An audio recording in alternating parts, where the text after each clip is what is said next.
Disney princess. Aurora's royal wedding. Princess Aurora dreamed many times that a handsome prince would find her. She wished to live in a world with good fairies, true friends, and not a single evil fairy. Maleficent and her spell were long gone, and Aurora was a sleeping beauty no more. But this peaceful vision wasn't a dream at all. It was real. Even though their royal parents had decided years earlier that Phillip and Aurora would marry, the young couple had fallen in love not as prince and princess. He was just a boy in the forest, and she was a girl from the glen. It was important to Phillip to ask for Aurora's hand in marriage himself. She, of course, said yes. Word of the royal wedding spread far and wide. It was the biggest announcement since Aurora's homecoming. With the wedding celebration only a day away, the kingdom set off to prepare. Prince Phillip made sure Samson had a bath by promising him an extra bucket of oats and a few carrots. Even King Hubert and King Stephen found a job to do: tasting treats. "Everything seems well in hand, Your Majesty," said Flora. The Queen smiled. "Yes, it does, and I couldn't be more delighted to have my daughter home. I'll leave you now, Aurora, to enjoy the fun of choosing a dress." "Thank you, Mother," said Aurora, but she was feeling nervous. She had yet to make any royal decisions. As the Queen exited, the dressmakers burst in. "These dresses are all so lavish," said Aurora. "They'll barely fit in the closet."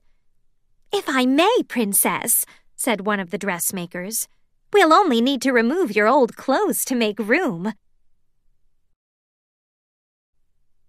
But these were the clothes Princess Aurora had worn when she was hiding in the forest as Briar Rose, just before she discovered the truth that she was indeed a princess.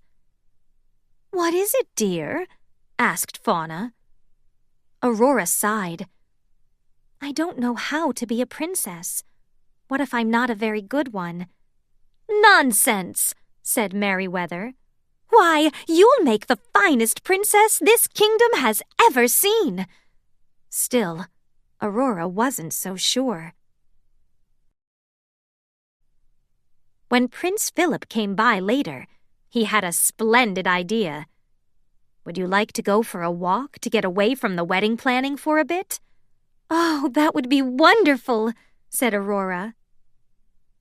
On their walk, Aurora confessed her concern to Phillip. "I'm not sure I know how to act like a princess. I can't even choose a dress. The gowns the dressmakers brought aren't what I imagined." Phillip looked at her with love.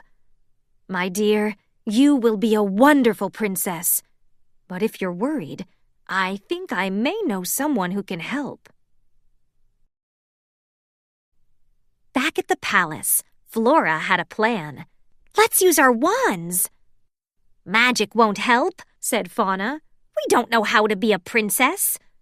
"Even if we did," Merryweather grumbled, "Aurora has to feel princessy on the inside." Flora paused. "We should ask the Queen." The good fairies searched the castle. Soon enough, they found the Queen, but Prince Phillip was already with her. "You see, Your Majesty," he was saying, "I think she would appreciate some help, some reassurance from you, her mother." The fairies smiled. Phillip was indeed a perfect husband for their Briar Rose.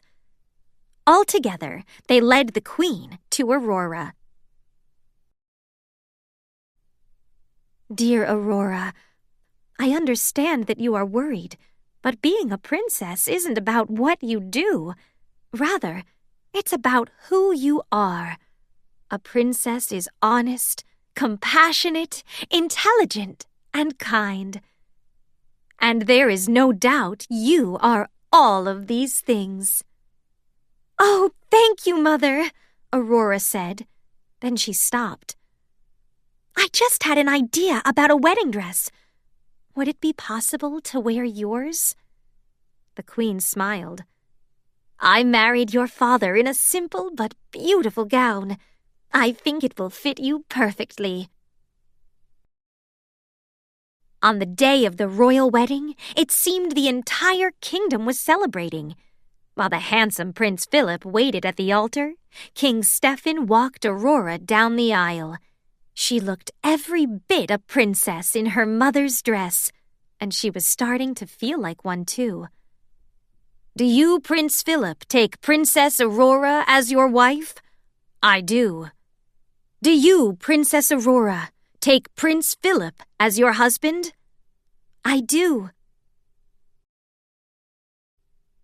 After the royal couple greeted their guests at the reception and shared a piece of the magnificent wedding cake, it was time for their first dance. As they twirled and glided across the royal hall, Aurora felt as if she were dancing on air. She was surrounded by true friends, and no evil fairies had sprung up unannounced.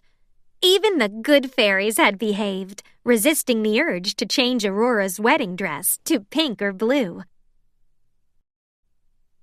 The royal wedding had been exactly as Princess Aurora had imagined.